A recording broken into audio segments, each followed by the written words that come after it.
ಈ ಮಗುವಿನ ನೋಡಿದಾಕ್ಷಣ, ಈ ಮಗುವಿನ ಚೆಲುವು ನೋಡಿದಾಕ್ಷಣ ನನಗೇ ಇಷ್ಟು ಸಂತೋಷವಾಗಬೇಕಾದ್ರೆ ಇನ್ನು ನನ್ನ ಅಣ್ಣ ಅದೆಷ್ಟು ಸಂತೋಷ. ಈ ಸಂತೋಷವನ್ನ ನನ್ನಲ್ಲಿಯೇ ಇರಿಸಿಕೊಳ್ಳುತ್ತಲ್ಲ, ಈ ಮಗುವಿಗೆ ಯಾವುದೇ ರೀತಿಯ ನೋವಾಗದ ರೀತಿಯಲ್ಲಿ ನನ್ನ ರಥದಲ್ಲಿ ಈ ಮಗುವನ್ನು ಕರೆದುಕೊಂಡು ಹೋಗ್ತೇನಂತೆ.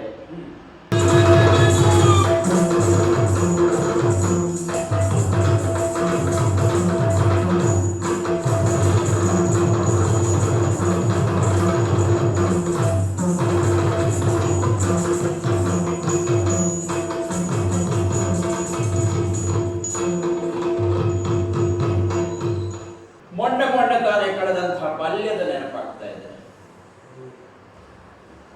ಹಸು ಕುಸುಗಳಾಗಿದ್ದವರು ನಾವು. ಆಶ್ರಮದಲ್ಲಿ ಇರುವಂತಹ ಪ್ರಾಣಿ ಪಕ್ಷಿಗಳು, ನಮ್ಮ ಗುರುಗಳು ಅತ್ಯಂತ ಮುದ್ದಾಗಿ ಕೋಮಲತೆಯಿಂದ ನಮ್ಮನ್ನು ಬೆಳೆಸಿದ್ರು. ನಮ್ಮನ್ನ ದೇವರಂತೆ ಕಂಡಂಥ ಈ ಆಶ್ರಮವಾಸಿಗಳನ್ನು ನೋಡಿದಾಗ ನಮ್ಮ ಜನ್ಮ ಸಾರ್ಥಕ ಆಯಿತು ಅನ್ನುವಂಥ ಸಾರ್ಥಕತೆಯ ಮನೋಭಾವ ನನ್ನ ಮನಸ್ಸಿನಲ್ಲಿ ಬರ್ತಾ ಇದೆ. ಅಪುತ್ರಸ್ಯ ಗತಿರ್ನಾಸ್ತಿ ಅನ್ನುವಂಥ ಮಾತಿದೆ. ಲೋಕದಲ್ಲಿ ಎಷ್ಟೋ ಜನರಿಗೆ ಮಕ್ಕಳೇ ಇಲ್ಲ. ಆದರೆ ನಮ್ಮಂಥ ಮಕ್ಕಳನ್ನು ಪಡೆದಂಥ ನಮ್ಮ ಮಾತಾಪಿತರು ಧನ್ಯರು. ಯಾಕಂದರೆ ಅವರಿಗೆ ಮೋಕ್ಷ ಪ್ರಾಪ್ತಿ ಖಂಡಿತವಾಗಿಯೂ ಸಿದ್ಧಿಸ್ತದೆ. ಸುತ್ತಲಿನ ವಾತಾವರಣವನ್ನು ನೋಡಿದಾಗ ಅಂಬಾ ಅನ್ನುವಂಥ ಆಕಳುಗಳು, ಕರುಗಳು, ನಿರ್ಮಲವಾದಂಥ ವಾತಾವರಣ, ಇದೆಲ್ಲದರ ಮಧ್ಯದಲ್ಲಿ ಮೇಲೆ ನೋಡಿದರೆ ಗಿಳಿಗಳು, ಕೆಳಗೆ ಅಲ್ಲಲ್ಲಿ ಅಡ್ಡಾಡುವಂತಹ ಮೊಲಗಳು, ಇತ್ತ ಕತ್ತೆತ್ತಿ ನೋಡಿದರೆ ಹಾವು, ಇತ್ತ ಕತ್ತೆತ್ತಿ ನೋಡಿದರೆ ಬೇವು ಮತ್ತು ಮಾವು. ಆಹಾ, ಎಂಥ ಸುಂದರವಾದ ಪ್ರಕೃತಿ ಪೂಜೆಯನ್ನು ಮಾಡುವಂತಹ ನಮ್ಮ ಆಶ್ರಮ. ಇದೆಲ್ಲವನ್ನ ನೋಡುವಂತಹ ಸಂದರ್ಭದಲ್ಲಿ ನಮ್ಮ ತಾಯಿಗೆ ನಾವಿಬ್ಬರು ಮಕ್ಕಳು. ಜ್ಯೇಷ್ಠನಾದಂಥ ನನ್ನನ್ನು ಕುಶ ಅಂತ ಲೋಕಕ್ಕೆ ಪರಿಚಯ ಮಾಡಿಸಿ ನಾಮಕರಣ ಮಾಡಿದ್ರು. ಲವಲವಿಕೆಯಿಂದ ಇದ್ದಂಥ ನನ್ನ ತಮ್ಮ ಕುಶಾಗ್ರಮತಿಯೋ ಆಗಿದ್ದರಿಂದ ಅವನನ್ನ ಲವ ಅನ್ನುವುದಾಗಿ ನಾಮಕರಣ ಮಾಡಿದ್ರು. ಆದರೆ ಅಶ್ವಿನಿ ದೇವತೆಗಳಂತೆ ನಾವು ಬೆಳೀತಾ ಇದ್ದೀವಿ. ನಮ್ಮ ಇಬ್ಬರನ್ನು ನೋಡಿದಾಗ ಎಷ್ಟೋ ಜನರಿಗೆ ಭಾಸವಾಗ್ತದೆ, ಅವನು ಇವನು ಇವನು ಅವನು ಅಂತೇಳಿ. ಒಂದೇ ರೀತಿಯಾದಂಥ ಸೌಂದರ್ಯ, ಒಂದೇ ರೀತಿಯ ದೃಢಕಾಯ, ಮಾತು, ವೇಷಭೂಷಣ ಎಲ್ಲವೂ ಕೂಡ ಒಂದೇ ಸಮನಾಗಿರುವಂತಹ ನಾವು ಲವಕುಶರಾಗಿ ಈ ಆಶ್ರಮದಲ್ಲಿ ಗುರುತಿಸಲ್ಪಟ್ಟಿದೆ. ಆಶ್ರಮದ ವಾತಾವರಣ ಅತ್ಯಂತ ಹೆಚ್ಚು ಖುಷಿಯನ್ನು ಕೊಡ್ತಾ ಇದೆ. ಪ್ರಶಾಂತವಾಗಿ ಹರಿಯುವಂತಹ ನದಿ, ಅದು ತಮಸಾ ನದಿ. ಹೆಸರು ತಮಸಾ ಆಗಿದ್ರೂ ಕೂಡ ಇಲ್ಲಿ ತಾಮಸಕ್ಕೆ ಅವಕಾಶವಿಲ್ಲ. ಆ ನದಿ ಅಂಚಿನಲ್ಲಿ ಬೆಳೆಯುತ್ತಿರುವಂತಹ ಯಜ್ಞಕ್ಕೆ ಬೇಕಾದಂತಹ ವಿವಿಧ ರೀತಿಯ ಸಮಿತ್ತುಗಳ ಮರಗಳು, ಜೊತೆ ಕುಶ, ಬಿಲ್ವಪತ್ರೆಗಳು ಎಲ್ಲವೂ ಕೂಡ ಲಭ್ಯವಾಗುವಂತಹ ಪ್ರಶಾಂತವಾದಂತಹ ವಾತಾವರಣ.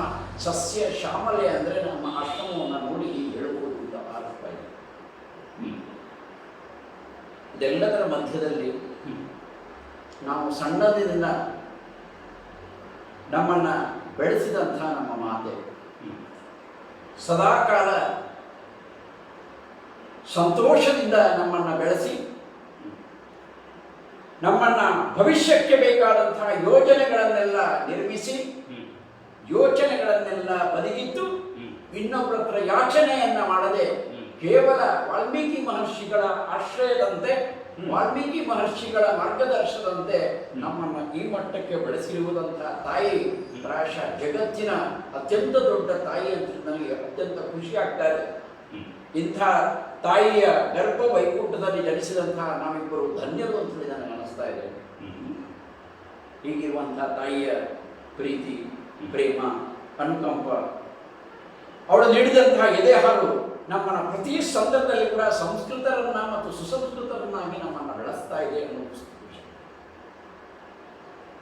ನಿತ್ಯದಂತೆ ಆಶ್ರಮದ ಎಲ್ಲ ಜವಾಬ್ದಾರಿಗಳ ಮಧ್ಯದಲ್ಲಿ ಯಜ್ಞ ಯಾಗಾದಿಗಳಿಗೆ ಬೇಕಾದಂಥ ಸಮಿತ್ತು ಕುಶಾದಿಗಳನ್ನು ಸಂಗ್ರಹಿಸಿ ಸಕಾಲಕ್ಕೆ ಒದಗಿಸಿ ಯಜ್ಞದ ಯಶಸ್ಸಿಗೆ ಸಹಕರಿಸುವುದು ನನ್ನ ಆದ್ಯ ಕರ್ತವ್ಯ, ಪ್ರಾಥಮಿಕ ಕರ್ತವ್ಯ, ನಿತ್ಯ ಕರ್ತವ್ಯವೂ ಹೌದು. ಇವತ್ತು ಎಂದಿನಂತೆ ಕುಶಗಳನ್ನು ಸಂಗ್ರಹಿಸಿ ಆಶ್ರಮಕ್ಕೆ ಮರಳುವಂಥ ಸಂದರ್ಭದಲ್ಲಿ ನೋಡ್ತಾ ಇದ್ದೇನೆ. ಏನಿದು ಏನಿದು ನಿತ್ಯದಂತೆ ಇಲ್ಲಲ್ಲ ಆಶ್ರಮ. ಬೀಸುವ ಮರಗಳು ಚಿತ್ರಪಟದಂತೆ ನಿಂತಿವೆ, ಓಡಾಡುವಂಥ ಆಕಳುಗಳು ಕೂಡ ಅಲ್ಲೇ ನಿಂತಿವೆ. ವಾತಾವರಣದಲ್ಲಿ ಯಾವುದೇ ರೀತಿಯ ಚುರುಕತೆ ಕಾಣ್ತಾ ಇಲ್ಲ, ಗಂಭೀರ್ಯತೆ ಕಾಣ್ತಾ ಇಲ್ಲ. ಒಂದು ರೀತಿಯ ಆನಂದದಲ್ಲಿ ಇರುವಂಥ ಆಶ್ರಮದಲ್ಲಿ ಇವತ್ತು ಆತಂಕದ ವಾತಾವರಣ ಕಾಣಿಸ್ತಾ ಇದೆ. ಇದರೊಡನೆ ಇವತ್ತು ನನಗೊಂದು ಹೆಚ್ಚಿನ ಜವಾಬ್ದಾರಿ ಇದೆ. ನಮ್ಮ ಗುರುಗಳಾದಂಥ ಮಹರ್ಷಿ ವಾಲ್ಮೀಕಿಯು ಪಾತಾಳದಲ್ಲಿ ಆದಿಶೇಷ ಮಾಡುವಂಥ ದೊಡ್ಡ ಒಂದು ಧಾರ್ಮಿಕ ಕಾರ್ಯದಲ್ಲಿ ಅಧ್ವರ್ಯುತನಕ್ಕಾಗಿ ಅವರು ಆಹ್ವಾನಿಸಲ್ಪಟ್ಟಂತಹ ಈ ಸಂದರ್ಭದಲ್ಲಿ ಆಶ್ರಮದ ಪರಿಪೂರ್ಣ ಜವಾಬ್ದಾರಿ ಈ ಕುಶನ ಮೇಲಿದೆ. ಗುರುಗಳು ಇಲ್ಲದಿದ್ದಂತಹ ಸಂದರ್ಭದಲ್ಲಿ ಯಾವುದೇ ಆಪತ್ತುಗಳನ್ನ ವಿಪತ್ತುಗಳನ್ನ ಸಂಪತ್ತನ್ನಾಗಿ ಪರಿವರ್ತಿಸುವಂತಹ ಒಂದು ವಿದ್ಯೆಯನ್ನು ನಮಗೆ ಗುರುಗಳು ಮೊದಲಿಂದಲೂ ಹೇಳಿಕೊಟ್ಟಿದ್ದರು. ಅಜ್ಞಾನತಿಮಿರಾಂಧಸ್ಯ ಜ್ಞಾನಾಂಜನ ಶಲಾಕೆಯ ಚಕ್ಷುರಂ ಏನ ತಮ್ಮೇನ ತಸ್ಮೈ ಶ್ರೀ ಗುರವೇ ನಮಃ. ಗುರು ಬ್ರಹ್ಮ ಗುರು ವಿಷ್ಣು ಗುರುದೇವೋ ಮಹೇಶ್ವರ ಗುರು ಸಾಕ್ಷಾತ್ ಪರಬ್ರಹ್ಮ ತಸ್ಮೈ ಶ್ರೀ ಗುರವೇ ನಮಃ ಅನ್ನುವಂಥ ಆ ವಾಕ್ಯಕ್ಕೆ ಮಾದರಿಯಾಗಿ ಇರುವವರು ನನ್ನ ಗುರುಗಳು ವಾಲ್ಮೀಕಿ ಮಹರ್ಷಿಗಳು. ಅಮ್ಮನನ್ನ ಮಾತಾಡಿಸಿದೆ. ಅಮ್ಮ ಆತಂಕದಿಂದಲೇ ಹೇಳಿದರು, ಇಲ್ಲ, ಶ್ರೀರಾಮನ ಅಶ್ವಮೇಧದ ಕುದುರೆ ಅದು ಶತ್ರುಘ್ನನ ನೇತೃತ್ವದಲ್ಲಿ ನಮ್ಮ ಆಶ್ರಮದ ಬಳಿ ಬಂದಾಗ ನಿನ್ನ ತಮ್ಮನಾದಂಥ ಲವ ಅದನ್ನು ನೋಡಿ ಅದರ ಕುದುರೆಯ ಹಣೆಯ ಮೇಲೆ ಬರೆದಂಥ ಪಟ್ಟಿಯನ್ನು ನೋಡಿ ಓದಿ ಅರ್ಥ ಮಾಡಿಕೊಂಡು ಅದರ ಮೇಲೆ ಬರೆದಿತ್ತಂತೆ, ಸಾಹಸ ಇದ್ದವರು, ಶಕ್ತಿ ಇದ್ದವರು, ಸಾಮರ್ಥ್ಯ ಇದ್ದವರು ಕಟ್ಟುವುದು, ಇಲ್ಲದಿದ್ದರೆ ಅಶ್ವಮೇಧದ ಕುದುರೆಯ ಜೊತೆಗೆ ಬಂದವರಿಗೆ ಬೆಂಬಲವನ್ನು ಸೂಚಿಸಿ ಚಪ್ಪಾಳೆಯನ್ನು ತಟ್ಟುವುದು. ನಾವು ಹಾಗೆ ಮಾಡಲಿಕ್ಕಿಲ್ಲ. ಪ್ರಾರಂಭದಿಂದ ಕೂಡ ಎಲ್ಲ ವಿದ್ಯೆಗಳನ್ನು ಕಲಿತವ ಧೈರ್ಯವಂತ. ಅಮ್ಮ ಹೇಳಿದ್ಲು, ಇಲ್ಲ, ಅವ ಕಟ್ಟಿದಂಥ ಕುದುರೆ ಅದರ ಜೊತೆಗೆ ಹೋರಾಟ ಮಾಡುವಂತಹ ಸಂದರ್ಭದಲ್ಲಿ ಆ ಕುದುರೆಯ ಬೆಂಗಾವಲಾಗಿ ಬಂದಂತಹ ಶತ್ರುಘ್ನ ಇದನ್ನ ಅವನನ್ನ ಕರ್ಕೊಂಡು ಅವನನ್ನು ರಥದಲ್ಲಿ ಕುಳ್ಳಿರಿಸಿಕೊಂಡು ಹೋಗಿದ್ದಾನೆ ಅಂತ. ಲವನು ಕುದುರೆ ಕಟ್ಟಿದ್ದು, ಶತ್ರುಘ್ನನ ಸೆರೆ ಆಗಿದ್ದು, ಇವೆಲ್ಲವೂ ಕೇವಲ ಸುದ್ದಿಗಳಾಗಿ. ಈಗ ಹಾಗಲ್ಲ. ಇದೆಲ್ಲವೂ ನಂತರ ತಾಯಿಗೆ ಸಮಾಧಾನವನ್ನು ಹೇಳಿದ್ದೇನೆ. ಅಮ್ಮ, ನಿನ್ನ ಕಣ್ಣೀರನ್ನ ಹಾಕುವಂಥ ಅವಶ್ಯಕತೆ ಇಲ್ಲ. ಧೀರಪುತ್ರರಂಥ ನಾವು ಇರುವರು ಕೂಡ ಸಮಾನ ವೀರರಿದ್ದೇವೆ. ಇದೆಲ್ಲವನ್ನು ಎದುರುಗಡೆ ಕಾಣುವಂಥ ರಥದಲ್ಲಿ ಯಾರು ಲವನನ್ನ ಸೆಳೆದುಕೊಂಡು ಹೋಗ್ತಾ ಇದ್ದಾರೋ ಅವನನ್ನ ಹೆಡೆಮುರಿ ಕಟ್ಟಿ ಅವನನ್ನ ಸೋಲಿಸಿ ಈ ಅಶ್ವಮೇಧ ನಡೆಯದಂಥ ರೀತಿಯಲ್ಲಿ ನಾನು ಮಾಡ್ತೇನೆ ಅನ್ನುವಂಥ ಧೀರ ವಚನವನ್ನ, ವೀರ ವಚನವನ್ನ, ಸಾಂತ್ವನದ ವಚನವನ್ನ ನಮ್ಮ ಅಮ್ಮನಿಗೆ ಹೇಳಿ ಈ ಕಡೆ ಬರ್ತಾ ಇದ್ದೇನೆ. ಕಾಣಿಸ್ತಾ ಇದೆ ರಥ. ಗೆಲುವ ಗೆಲುವ ಶತ್ರುಘ್ನ.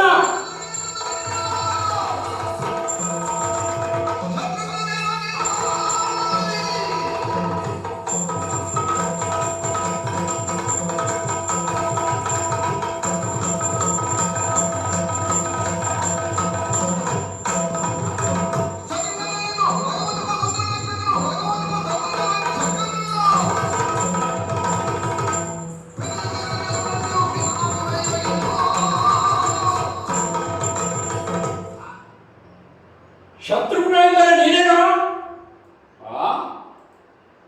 ರಾಘವ ನೃಪಛತ್ರದ ರಕ್ಷಕನಂತ ನೀನು. ಸೂರ್ಯವಂಶದ ಕೀರ್ತಿಯನ್ನ ಸಾಮಾನ್ಯವಾದಂತಹ ಬಾಲಕನ ಮೇಲೆ ಆಕ್ರಮಣವನ್ನ ಮಾಡಿ ಅವನನ್ನು ರಥದಲ್ಲಿ ಕುಳ್ಳಿರಿಸಿಕೊಂಡು ಹೋಗಿ ನಿನ್ನ ವಂಶಕ್ಕೆ ಕಳಂಕವನ್ನ ಅಪಕೀರ್ತಿಯನ್ನ ತರ್ತಾ ಇದೆ ಅಂತ ನನಗೆ ಅನಿಸ್ತಾ ಇದೆ. ಓಹೋ,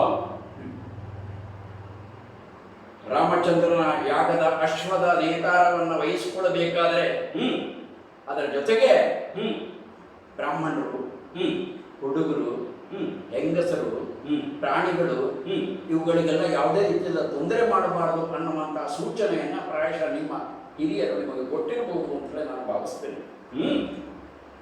ಅದೆಲ್ಲವನ್ನ ಬಿಟ್ಟು ನನ್ನ ತಮ್ಮನನ್ನ ಬಂಧಿಸಿ ಕರ್ಕೊಂಡು ಹೋಗ್ತಾ ಇದೆಯಲ್ಲೋ, ನಿಲ್ಲದೆ ನಿನ್ನ ಪರಾಕ್ರಮ ಇದ್ದರೆ ಆ ಹುಳು ಬಾಲಕನಲ್ಲಿ ಬೇಡ, ನನ್ನಲ್ಲಿ ನೀನು ಹೋರಾಟ ಮಾಡು. ನನ್ನ ವೀರ ಪರಾಕ್ರಮಕ್ಕೆ ಮೆಚ್ಚಿ ಕಾಲಿಗೆ ಬಿದ್ದು ಕ್ಷಮೆ ಕೇಳಿ ಶರಣಾದ್ರೆ ಸರಿ, ಇಲ್ಲದಿದ್ದರೆ ಪರಿಸ್ಥಿತಿ ನೆಟ್ಟಗಿರುವುದಿಲ್ಲ. ಶತ್ರುನು ಎಚ್ಚರ. ನೀನು ಯಾರು ಗೊತ್ತಾಗಿಲ್ಲ. ನನ್ನ ರಥದಿಂದ ಇಳಿದು ಬಂದಿಯೋ ಅಥವಾ ನೀನು ಬೇರೆಯವರು? ನಿನ್ನ ಮಾತಿನ ವೈಖರಿಯನ್ನು ನೋಡಿದ್ರೆ ಆ ವ್ಯಕ್ತಿಯ ಕಾಣ್ತಾ ಇದೆ.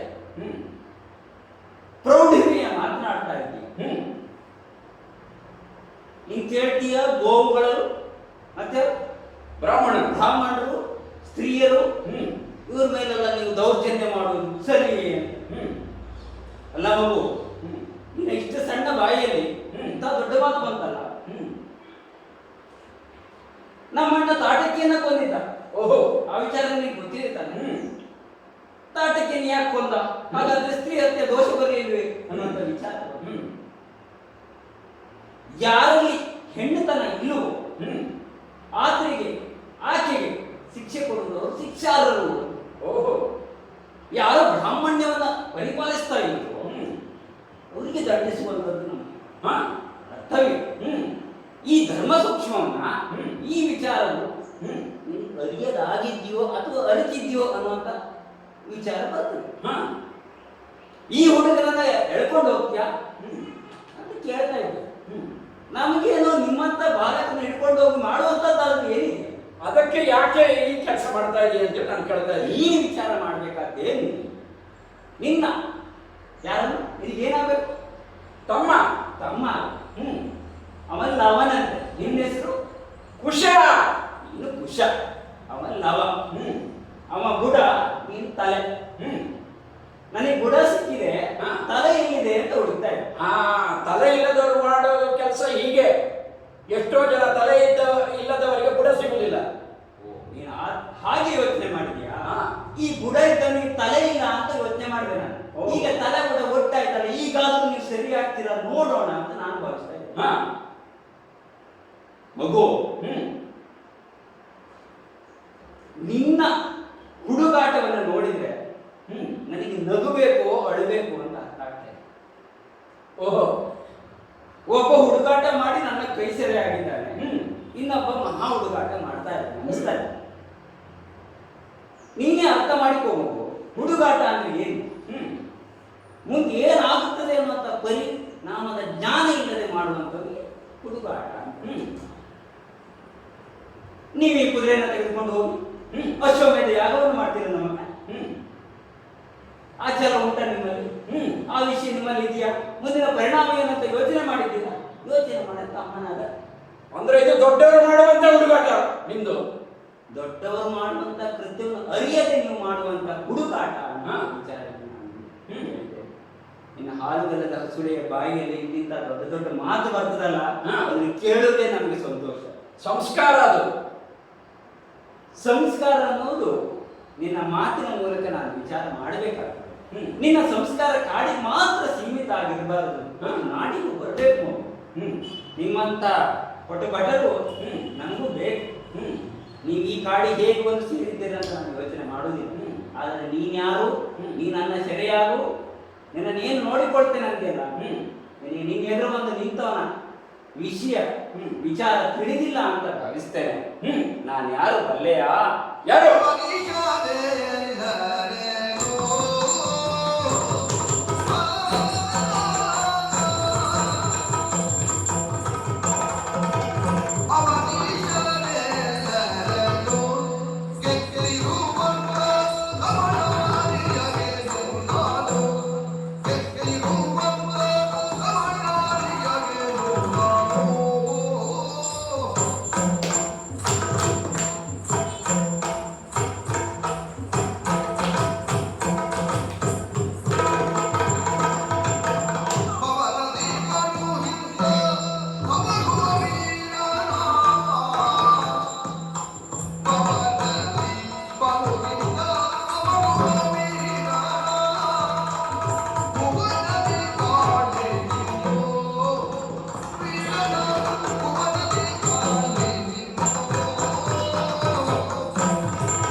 ನನ್ನ ಭಾಷೆ, ನನ್ನ ವ್ಯಕ್ತಿತ್ವ ನಾನೇ ಹೇಳಿಕೊಳ್ಳುವುದು ನಿನಗದು ಸಮಂಜಸವಾಗಿ ಕಾಣದೇ ಇರುವುದು.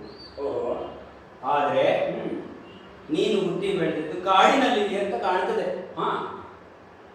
ಒಬ್ಬ ವ್ಯಕ್ತಿಯ ನಾನು ಎದುರು ಬಂದಿದ್ದಾನೆ, ಆತ ಯಾರು ಏನು ಅನ್ನುವಂತ ಪೂರ್ವಾಪರವನ್ನ ತಿಳಿಯದೆ ಯುದ್ಧ ಮಾಡುವುದು ತಪ್ಪೆ.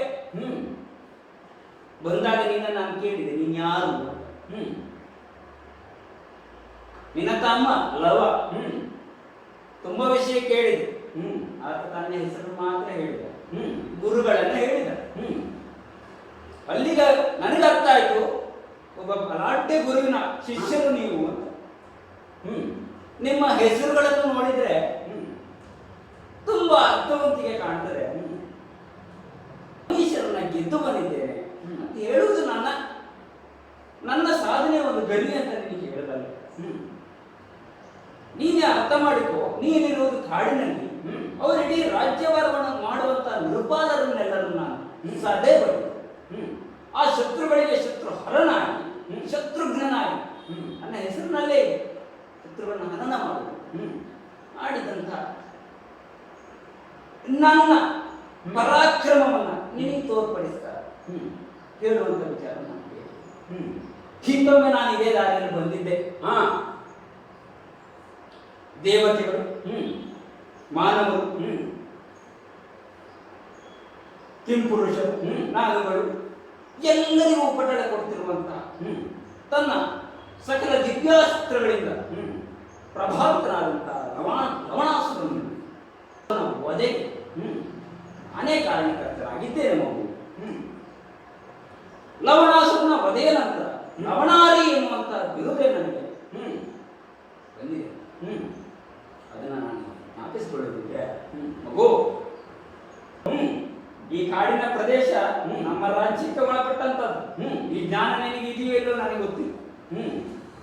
ಅರ್ಥ ಮಾಡಿಕೊಂಡು ನಮ್ಮ ಪ್ರಭುತ್ವದ ವಿಚಾರ ನಿನ್ನ ತಲೆಯಲ್ಲಿದ್ದು ಸುಮ್ಮನೆ ನಮ್ಮೊಂದಿಗೆ ವೈರವತ್ವವನ್ನು ಬಿಟ್ಟು ನಮ್ಮೊಂದಿಗೆ ಯಜ್ಞದಲ್ಲಿ ಪಾಲ್ಗೊಂಡು ಪುಣ್ಯ ಸಂಪಾದಿಸಿಕೋ ಮಗು ಅಂತ ನಾನು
Jai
ಜಾಸ್ತಿ ಅಂತೇಳಿ ಕೇಳಿದ್ದೀವಿ. ಓಹೋ. ಭೂತದಲ್ಲಿ ಮಾಡಿದಂತಹ ಸಾಧನೆ ಭವಿಷ್ಯತ್ತಿನಲ್ಲಿಯೂ ವರ್ತಮಾನದಲ್ಲಿ ನಿಲ್ತದೆ ಅನ್ನುವಂತಹ ನಿನ್ನ ನಂಬಿಕೆಯನ್ನು ಬಿಟ್ಟುಬಿಡು. ನಿನ್ನೆದ್ದು ನಿನ್ನೆಗೆ, ನಾಳೆದ್ದು ನಾಳೆಗೆ, ಇವತ್ತಿದ್ದು ಏನು ಅನ್ನೋದನ್ನು ನೋಡ್ಕೊಳ್ಬೇಕು. ಸವಿಸ್ತಾರವಾಗಿ ಹೇಳಿದೆಯಲ್ಲ, ಈ ಭೂಮಿಯಲ್ಲಿರುವಂತಹ ಹಲವಾರು ಜನರನ್ನು ಸೋಲಿಸಿದೆ ಅಂತ ಹೇಳಿ ಅವರವರ ಸಾಧನೆಗಳನ್ನು ಅವರವರೇ ಕೊಚ್ಚಿಕೊಳ್ಳೋದು ನೋಡಿದರೆ ನಿನ್ನ ಸಾಧನೆ ಏನೂ ಇಲ್ಲ ಅಂತ ನನಗನ್ನಿಸ್ತಾ ಇದೆ. ಮಗು ಹೋಗಿ ಹೋಗಿ ಅಂತ ಸಣ್ಣ ಪುಟ್ಟ ಕಂದ ನನ್ನ ತಮ್ಮನನ್ನ ನಿನ್ನ ರಥದ ಮೇಲೆ ಏರಿಸಿಕೊಂಡು ಇಂಥ ಸಣ್ಣ ಹುಡುಗನ ಜೊತೆಗೆ ನಿನ್ನ ವೀರತ್ವವನ್ನು ಮೆರಿತಿ ಅಂದಾಗಲೇ ನಾನು ತಿಳ್ಕೊಂಡೆ ನಿನ್ನ ಯೋಗ್ಯತೆ ಏನಿಗಿರಬಹುದು ಅಂತೇಳಿ. ಆದರೂ ಹೇಳ್ತಾ ಇದ್ದೀನಿ, ಅವರನ್ನ ಕೊಂದೆ, ಇವರನ್ನ ಕೊಂದೆ, ಇವರನ್ನ ಗೆದ್ದೆ, ಅಲ್ಲಿ ಗೆದ್ದೆ, ಇಲ್ಲಿ ಗೆದ್ದೆ ಅನ್ನುವಂಥ ನಿನ್ನ ಪುಂಖಾನುಪುಂಖವಾದ ಸಾಧನೆಯನ್ನು ಒಳ್ಳು ಅಂತ ನನಗೆ ಅನಿಸ್ತಾ ಇದೆ.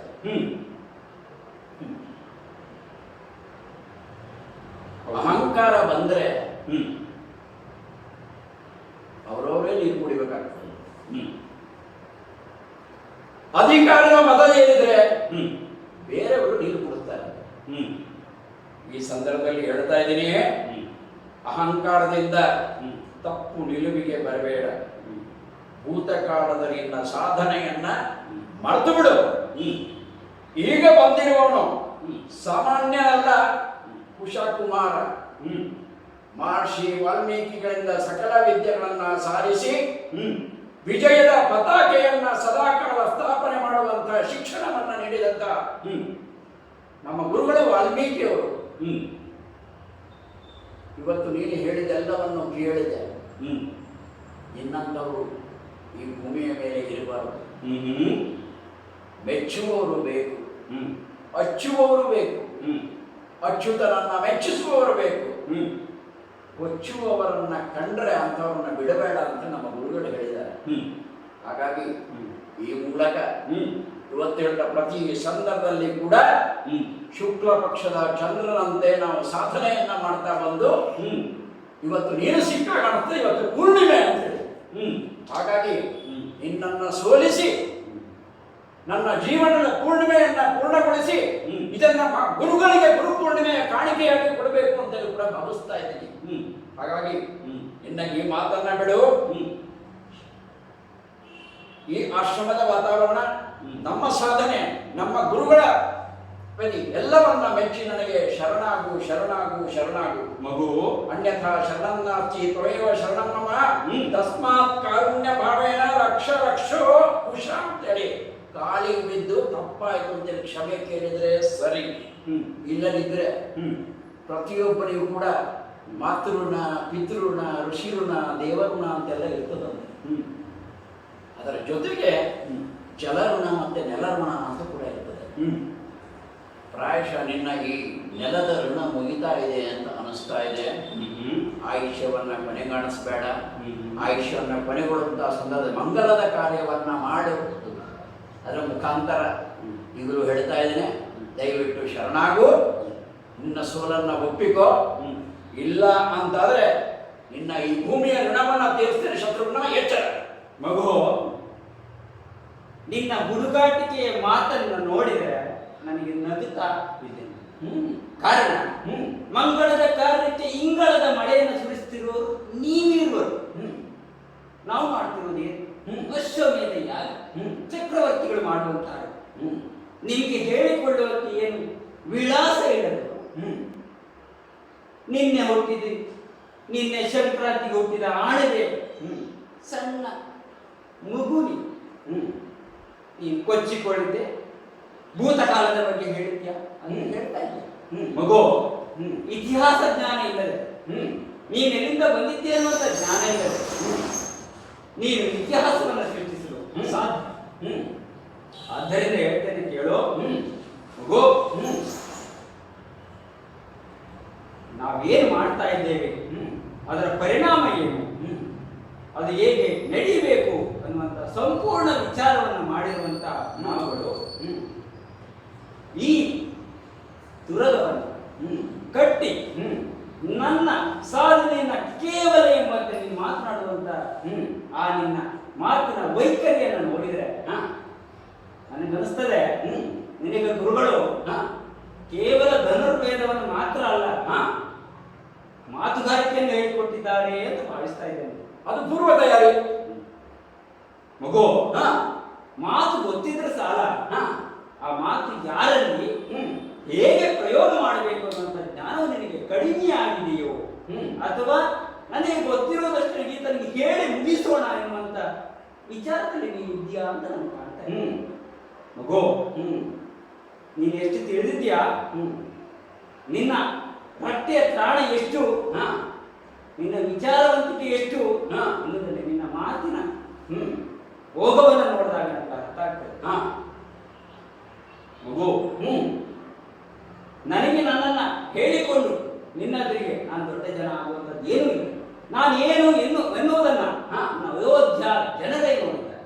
ರಾಮರಾಜ್ಯದಲ್ಲಿ ಶತ್ರುಘ್ನನ ಮಗ ಎಂತದ್ದು, ಶತ್ರುಘ್ನನ ವ್ಯಕ್ತಿತ್ವ ಎಂತದ್ದು, ಜನಾನುರಾಜ್ಯ ಅಂಥದ್ರಲ್ಲಿ ಯಾವುದೋ ಒಂದು ವನದಲ್ಲಿ ಇರುವಂತ ಸಣ್ಣ ಹುಡುಗ ನನ್ನ ಮಧ್ಯೆ ಹೇಳ್ತಾನಂತ ಬೇಸರಗೊಳ್ಳುವಂತ ವ್ಯಕ್ತಿತ್ವ ನನ್ನದಲ್ಲ. ಆಧಾರ ಪತ್ರ ನನ್ನ ಹತ್ರ ಇದೆ. ನಿರಾಧಾರವಾದ ಮಾತುಗಳನ್ನ ಆಡಬೇಡ. ನಿನ್ನ ನಿರಾಧಾರವಾದ ಮಾತುಗಳನ್ನ ಸತ್ಯಗೊಳಿಸಬೇಕು ಅಂತ ಆದ್ರೆ ಬಾಯುವುದಕ್ಕೆ ದಂಡ